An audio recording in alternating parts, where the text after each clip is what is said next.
Mr. Chair, gusto kong itanong sana dito kay Senator Trillanes if he is working for the ICC. Are you working for the ICC, Mr. Chair? Hindi po, You are not. hindi po, Mr. Chairman. But you are connected with the ICC. Opo, by virtue of being the first to So, Mr. to file. Chair. Yes. This man who used to be a part of the armed forces that should be a patriot in this country has been conniving with the ICC in this country. Ano ba yung script ninyo, ha? Kunyari, binabanatan niyo si Trillanes, pero dinala niyo siya dyan. Ano yung script ninyo yan, ha? Maniniwala ba kami dyan sa script ninyo? Oh! Abante, wag nga kami, wag kami, ha, wag kami. Sumingit pa si Trillanes. Now, we would like to have a balance here. Hindi po yung unfair tayo o bias tayo. Balanse lang tayo dito. Hindi natin dito inaakusahan ang sinumang personalidad. Teka lang, kay Trillanes muna.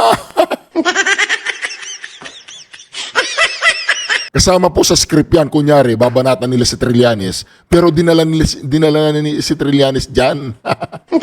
Dalhin mo yung mga bank account, Trillanes, ayusin natin yan. Yung mga bank account, yung mga peke, dalhin mo. Oo, publicity lang, yung parang pang-iingay lang, ingay. Alam naman natin peke yung mga yun eh. Ingay lang tayo. Abante, nananawagan kami sa'yo. Alagaan mo yung kaluluwa mo.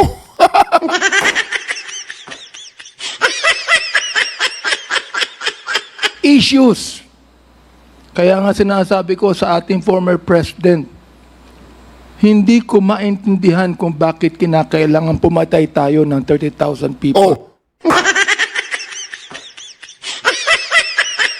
Wala, astig tong si Abante. Nasisiraan na yata ng bayet.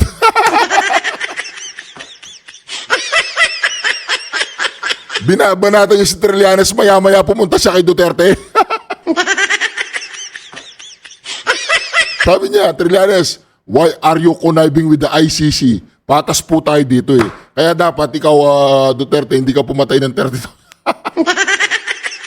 Alright, Reaction TV page nagbabalik po. Reaction.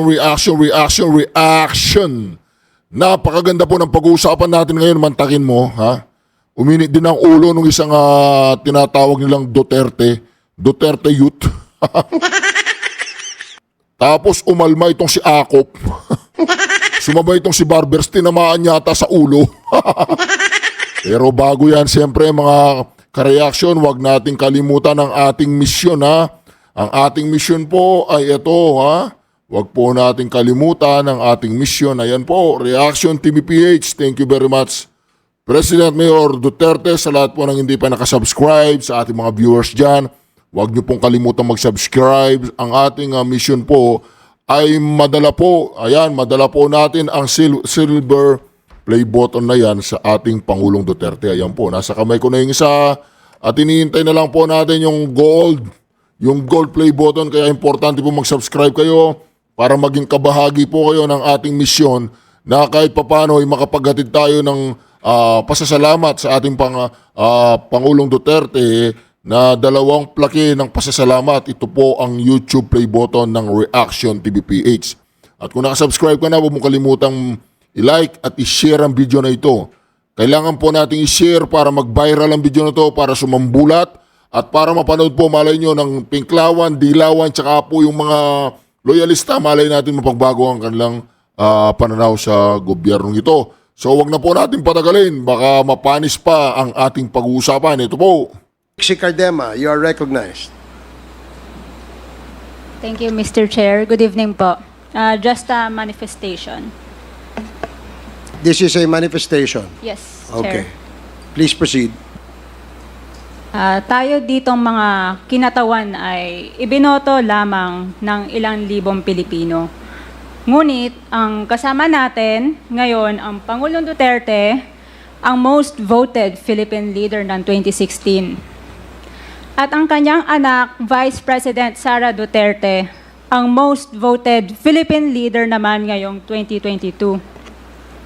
I would like to manifest na gusto ng sambayanang Pilipino ang pagdurog niya sa mga kriminal, durugista at NPA na terorista. Kaya sila ibinoto at patuloy na mahal ng mga Pilipino. Kaya gusto natin ng patas na hearing. Sana sinama natin dito ang libo-libong mga magulang na ang mga anak ay biniktima ng mga durugista. Ang mga ordinaryong Pilipino na naglalakad galing trabaho, tapos sinaksak o pinatay ng adik, lahat ng mga kababaihan, na kahit pati infant na babae ay ginahasa na ng adik. Libo-libo rin ang kanilang mga magulang at mahal sa buhay na wala dito ngayon. Awang-awa ang mga Pilipino sa mga inosenteng pamilyang na ito, kaya niluklok ng bansa ang Pangulong Duterte. Ang drug war ng Pangulo ay policy lamang. Hindi ito natupad kung hindi ito pinondohan ng Kongreso ng 6 na taon. Majority pa nga dito sa mga kinatawan ay naka-Duterte fist pa nung buong 6 na taon eh.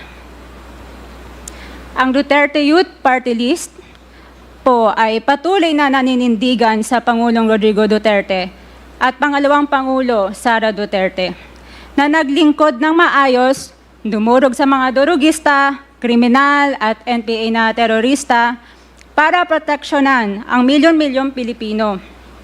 Bakit wala nag-iimbestiga dito o nag-iimbita sa atin sa sobrang raming Pilipino na biniktima ng mga durugista?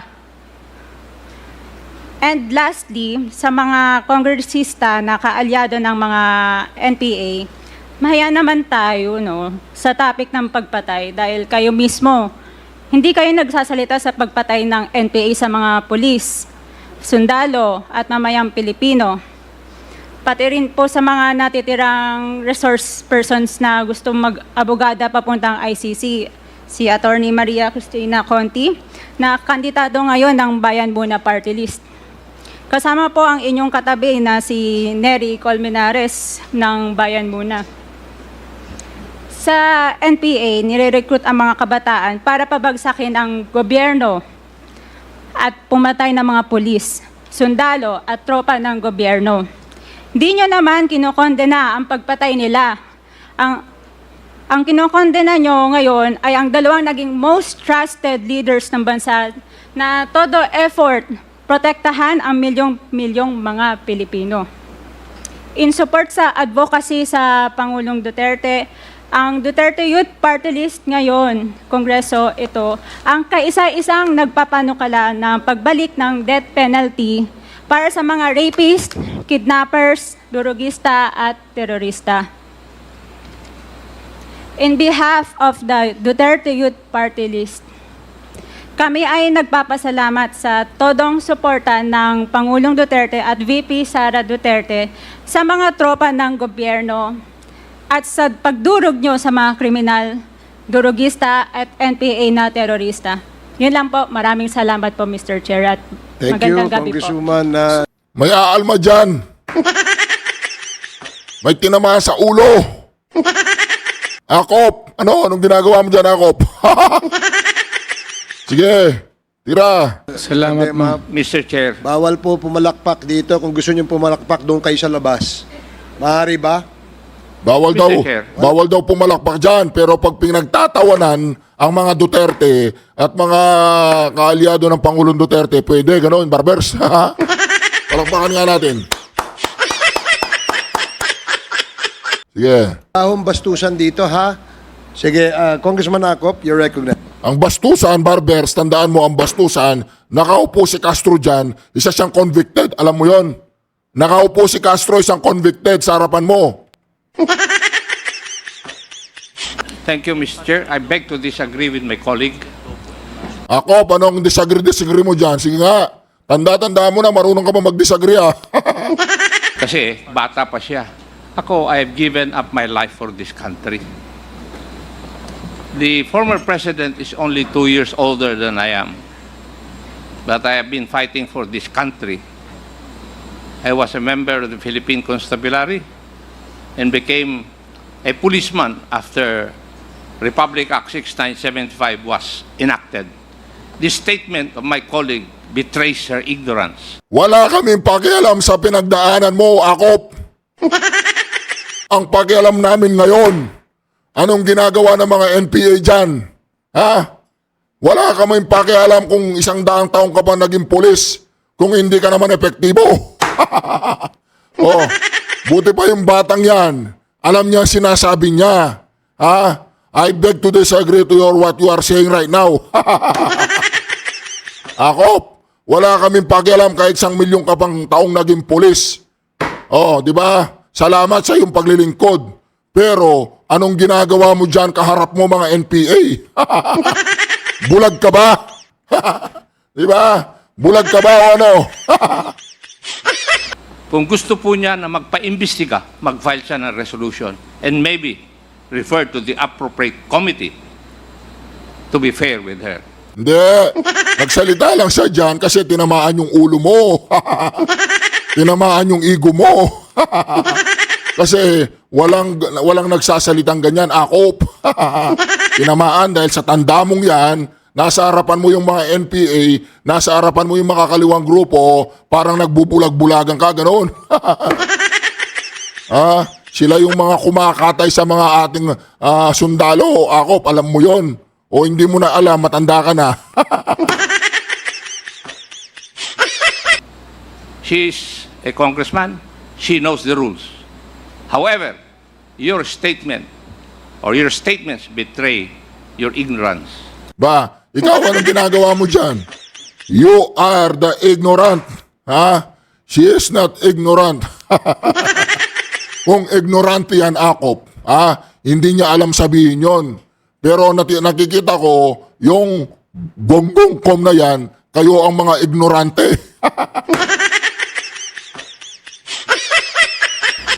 Of our rules here in this House of Congress.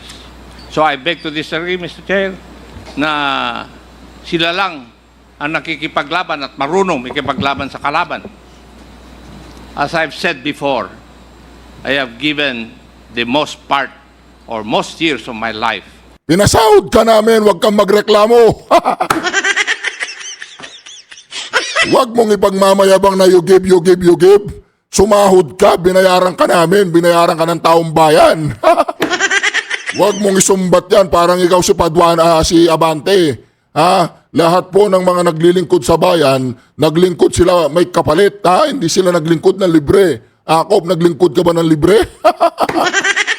Salamat sa serbisyo mo, pero bayad ka. Diba? Binigyan ka ng oportunidad ng gobyernong ito para maging ikaw si Akop. Nag-apply ka, nangarap ka maging pulis, binigyan ka ng pagkakataon ng gobyernong ito. Kaya wag mong isumbat sa amin yan, bayad ka. Fighting the enemy of this country.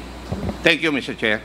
Pero, naniniwala kayo dyan kay Akop kasi nasaktan siya dun sa sinabi ng Ale. Yung sinabi ng Ale, totoo, Akop. Alam mo, Akop, kahit naglingkod ka pa sa bayan ng 200,000 taon, bayad ka.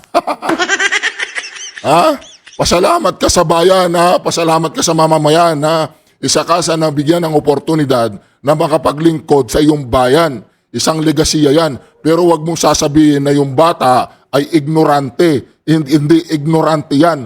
Harap-harapan nilalabanan niyo yung mga NPA. Kayo, harap-harapan nagagawa niyo yung nagagawa ng mga Duterte youth na yan. Nagpapatawa ka, Akop. Kung gusto nyo maging komedyante, pumunta kayo dun sa Wawawi, wag dyan. Ignorante. Paano naging ignorante yung batang yan? Paano naging ignorante yan? Harap-harapan sinabi na niya, pinagsasampal niya kayo sa inyong mga salita. Yung mga kasama nyo, sa bagay, hindi naman pala, kasama nyo pala sila. Diba? Mag-asawa yun si Cardema. Mag-asawa yun. Congressman, yung Duterte youth yun. Diba? Sabi ng sekretarya ko, congressman daw. Congressista talaga yun. Diba? Ganun yun eh. Akop, wag mong paglaban. Anong pinaglalaban nyo ngayon dyan sa, dyan sa Quadcom? Anong mission ninyo dyan? Sige nga, diretsaan tayo. Anong mission nyo? Meron pa ba kayong delikadesa, Akop? Kaya kayo, tumanda kayong paurong. Kasi sinasayang ninyo yung panahong tinayo nyo yung pangalan nyo. Tapos nakisali-sali kayo dyan kayong tambaluslos, dyan sa Quadcom na yan, anong nangyayari sa inyo ngayon? Ang amor ng taong bayan, nagiging bulok kayo sa lipunan. Di ba? Ganun lang yun ako pa. Sinasaluduhan namin yung kongresista na yun sa Youth Party List. Isa kang malupit. Daig mo lahat yan sa Quadcom. Tinumba mo lahat. Kasi hindi aalma si Akop kung hindi yan tinamaan. Kung Philippine Constabulary daw siya, 20 anong pakialam namin dyan, ginusto mo yan eh. Kung hindi ka magtrabaho dyan, may ibang magtatrabaho, binigyan ka ng pagkakataon, salamat, ganoon. Di ba, ang prinsipyo ng Pangulong Duterte, hindi siya pwedeng manumbat. Sabi niya, hindi, trabaho ko yun eh, bayad ako eh, okay lang. Di ba, binigyan niyo ako ng pagkakataon, binoto niyo ako, may trabaho ko bilang presidente, sumahod ako. So wala kayong utang na loob sa akin, wala akong utang na loob sa inyo. Binigay, nakuha, binigay, ganun yun. Di ba? Kaya itong si Akop, mga ka-reaction, pagpasensya natin. Kasi nga daw, yung tanda niya sa Pangulong Duterte, matanda lang ng 2 taon ng Pangulong Duterte sa kanya. So, malapit-lapit na rin. Mantagin mo sa buhay mo, sa haba ng paglalakbay mo sa public service, aantong ka lang sa Quadcom, Akop. Yan bang pinangarap mo sa buhay mo maging parte ng Quadcom? Napaghahalata kasi ang Quadcom. Mantagin mo, Akop, ang inyong kinuwang si Trililing. 2016 pang nagngangawayan. Tapos siya yung inarap niyo sa Pangulong Duterte. Ganon. Naging katawa-tawa kayo, Akop. Ito pa, diretsyo natin. Si Barbers, tinamaan din tong tao na to. Tinamaan din niya. Pakingganin nyo. Thank you, Congressman Akop. Yes, let me emphasize na wala pong may monopolya ng pagmamahal sa bayan dito. Pare-parehas po tayo rito. Ay, hindi pare-parehas. Hindi naman namin sinabing monopolya. Tinamaan din si Barbers. Kasi yung bata, bold, sinabi niya, yung hindi naman pagmamahal sa bayan ang sinasabi ng bata. Barbers, ang sinasabi ng bata, yung kongresista, ang sinasabi niya, yung mga nabiktima ng mga durugista na pinagtatanggol ninyo ngayon na due process. Nung bang ginahasa? Nung bang hinold up? Nung bang pinagsamantalahan? Binigyan ba sila ng due process ng mga kriminal? Dumaan ba sa due process ang paggawa nila ng krimen? Biniktima nila yung mga inosenteng mamamayan? May due process ba yun? Tapos ngayon nag-due process kayo dyan? Sige, tuloy mo, Barbers. And following the suggestion of Congressman Akop, kung meron kayong gustong paimbita, mag-attend kayo ng hearing. Hindi yung a-attend kayo kapag andito lang ang dating Pangulo, ang ating Vice Presidente. Umattend kayo. This committee hearing, this Quadcom, makes announcements of all its hearings. Anong gagawin nila dyan, Anong aten-aten na sinasabi mo dyan? Anong gagawin nila dyan? Ngayon pa lang, umaten nga lang sila ngayon Nabulsay na yung mga ego ninyo. Paano pa kung araw-arawin nila kayo dyan? Baka away lang. Di ba? Tapos dyan sa Kongreso, pag-iinitan nyo sila, ganoon. Kaya maraming mga kongresista dyan, nananahimik na lang. Nananahimik na lang kasi wala sila sa poder katulad ni Marcoleta, anong ginawa kay Marcoleta? Tinanggal lahat ng kanyang chairmanship, members, tanggal lahat si Marcoleta. Di ba? Ganun ang magyayari doon, Barbers. Hindi kami mga hunghang. Hindi kami mga bobo. Hindi kami katulad ni Gadon.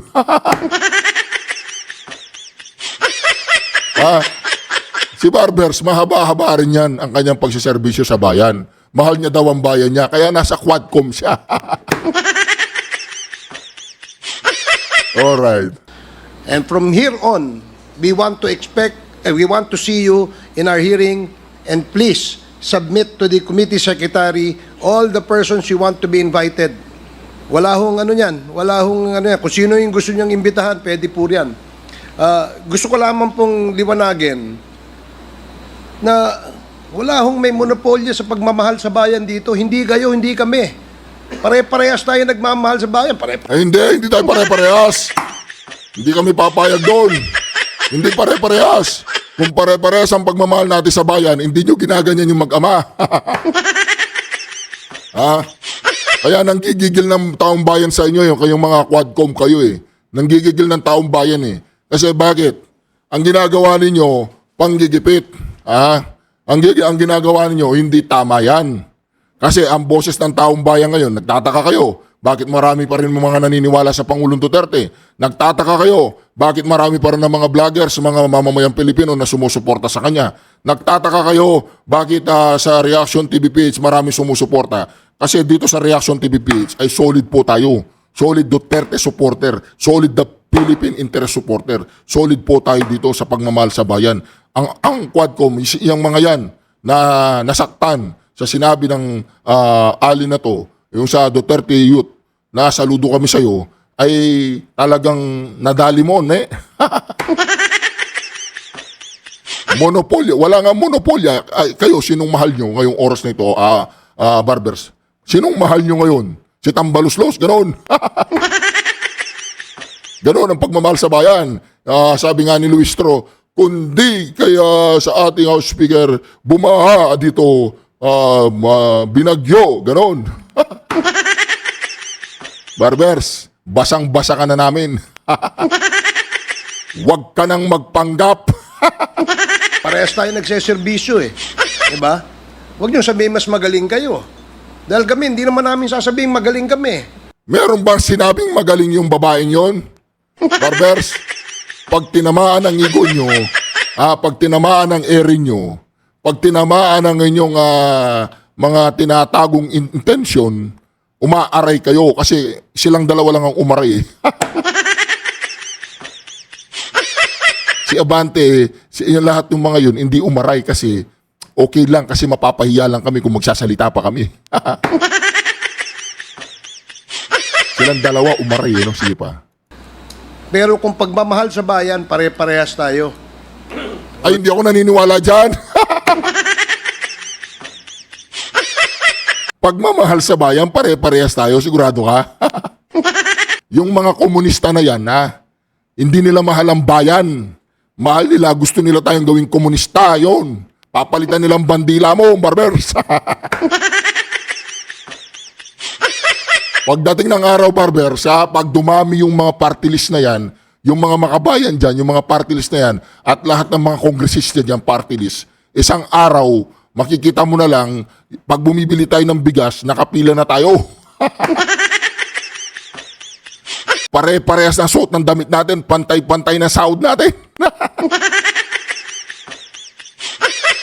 Komunista, hindi ka pwedeng umangal, todas ka. Ano, ready ka na, Barbers? Ready ka na maging komunista tayo? Yung sosolohin yan dahil magagalit si Congressman Dan Fernandez. Anyway, Alam mo si Dan Fernandez, naawa ako sa taong yan eh. Ginagawa siyang kengkoy. Kung Dan, kami, concern lang sa'yo. Hindi mo ba nahalata na ikaw ang ginagawa nilang punching bag dyan? Oh?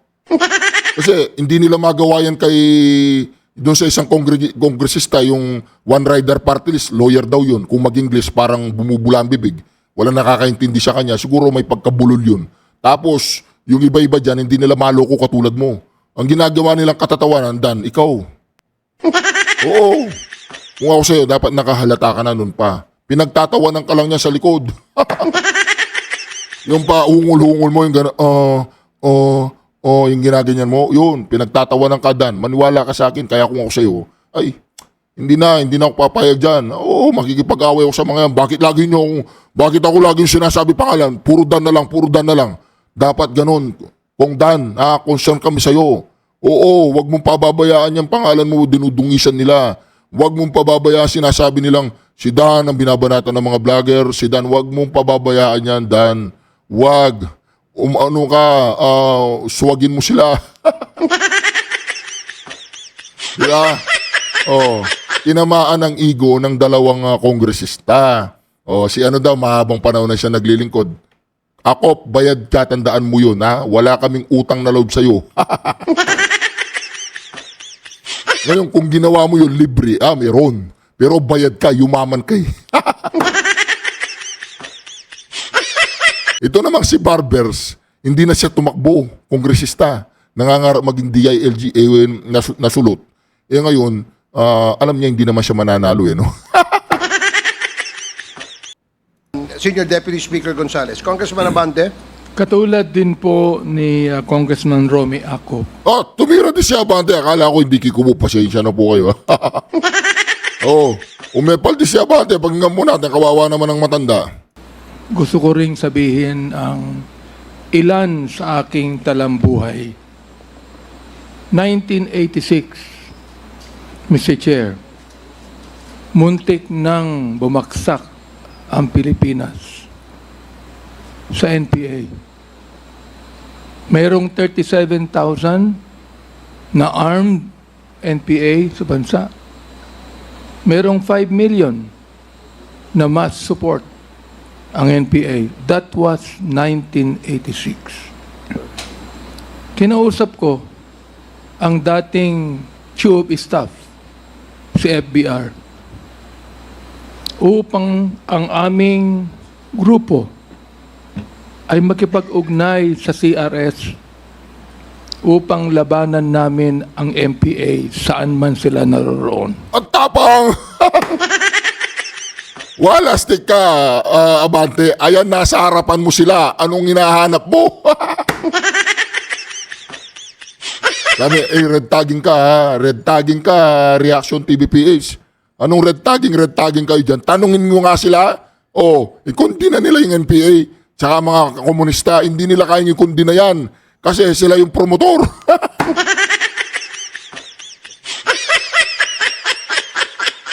Di ba? Inahanap daw niya yung mga NPA. Kaya kasama mo na. Tapang yun ang hinahanap, anong dala niya? Tingnan natin kung anong dala. Bilang isang religious leader, wala po kaming dalang armas. Paano ka magkikipaglaban sa kanila? Wala daw siyang dalang armas. Mga komunista, walang yan, walang Diyos-Diyos sa mga... Wala daw siyang dalang armas, lalabanan yung mga NPA. Paano yan? Sige nga. In fact, kami po ay nag-create ng grupo na ang tawag Confrontational Evangelism. Na ang ibig sabihin nun,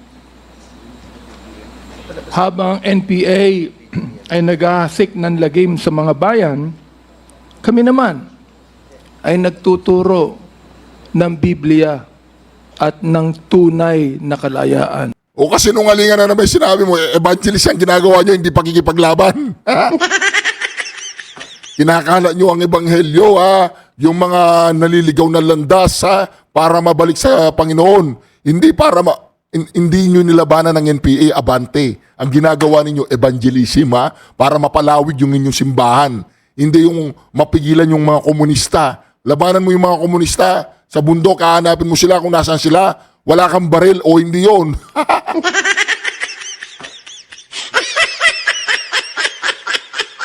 Kaya minsan itong si Abante, sasabihin niya, sinisiraan natin siya. Ang sumisira sa kanya, bibig niya.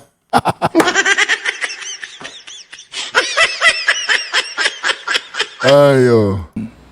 Sa bayan. Ako din po ang isa sa mga nag-suggest kay FBR nung araw na magtayo ng isang civilian force na magiging kasama ng armed forces. Naging pangulo po sa FBR. Kasama po ako doon. Naging konsyal ako ng Maynila. Gala. Niloloko mo kami. Kasama daw siya, naging pangulo siya. Kala ko naman naging gabinete siya. Naging konsyal pala.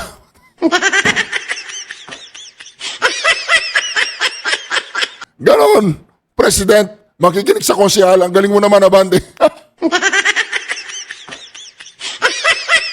Abante, yung ulo mo ha, yung ulo mo masyado lumalaki ha. Dahil patay na si BR, nag-name calling ka ngayon. Kung buhay lang yun, talagang pupuntahan ka niya dyan. Sasabihin sa anong pinagngawa mo dyan, wag mo nga akong isali-sali dyan sa sinasabi mong confrontational na yan. Wala yan.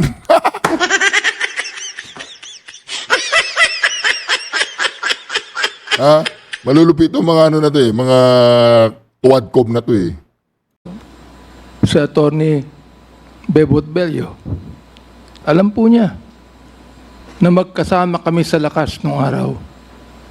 So tama po ang sinabi ni Congressman Ako, ni Congressman Ace Barbers, na lahat po tayo nagmamahal sa bayan. Huwag nyo na kaming isali, kayo na lang. Ayaw namin yung uri ng pagmamahal ninyo. Nagmamahal kayo sa bayan o sa bayad? Gusto niyo malaman kung magkano sila per hearing? Oh. Nagmamahal kayo sa bayan? Oo. Gusto niyo malaman kung magkano sila per hearing? Pulong, nasan ka? Pulong. Gusto niyo malaman kung magkano sila per hearing? Kaya nga, Mr. Chair, gusto kong itanong sana dito kay Senator Trillanes if he is working for the ICC. Are you working for the ICC, Mr. Chair? Hindi po, You are not. hindi po, Mr. Chairman. But you are connected with the ICC. Opo, by virtue of being the first to So, Mr. to file. Chair. Yes.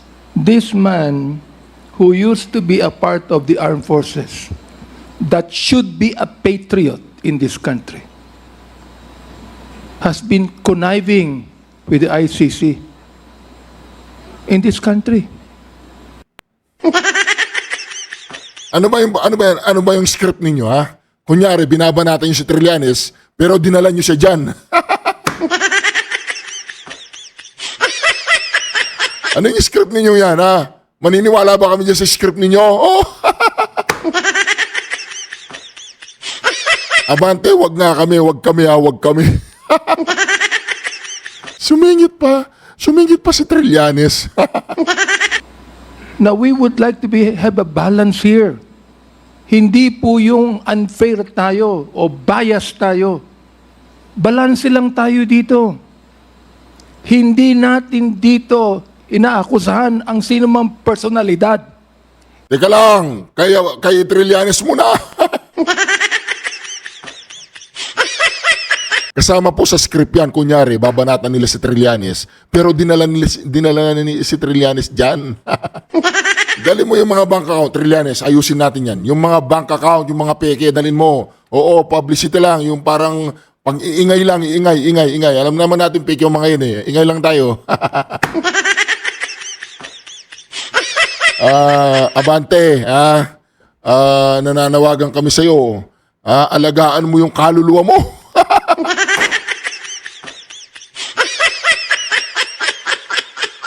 Issues.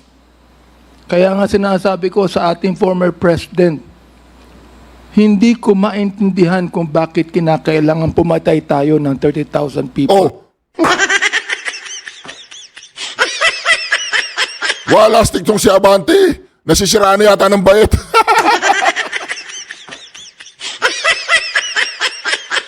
Binabanatan niya si Trillanes, maya-maya pumunta siya kay Duterte.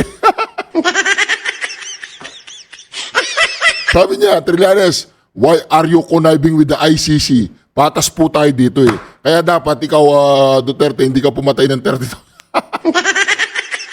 Anyway, mga ka-reaction, naubusan tayo ng oras para kay si Abante at si Trillanes. Sa susunod na reaction, babanatan natin ito, no? Anyway, wag po kayong makalimot mag-subscribe dahil meron po tayong misyon, Yung mission natin, wag natin kalimutan. Ayan po, Reaction TV PH. Thank you, President Mayor Duterte. Mag-subscribe po kayo para hindi po, yung kasi inaano po tayo ng mga dilawan, pinklawan, mga loyalista na Imposible daw bago mag-May aabot tayo ng 1 million subscribers, no? Pero dito, ipapakita po natin na bago mag-May aabot po tayo ng 1 million subscribers. Pindutin nyo lamang yung subscribe button ninyo, kabahagi na kayo ng isang hadikay na makapagpadala ng 2 plake ng pasasalamat para sa ating Pangulong Duterte. Ayan ayoko kasi dalhin tong silver to, pero gusto ko kasi gold, no? Kaya itong 2 to, yung gold tsaka yung silver, mapapasa kamay ng Pangulong Duterte, tsaka isang kalderong mainit na special na balbakwa, yung buntot ng baka. Anyway, mga ka-reaction, share po ninyo ang video na ito para mag-viral. God bless you all. Syukran. Abante, umayos ka.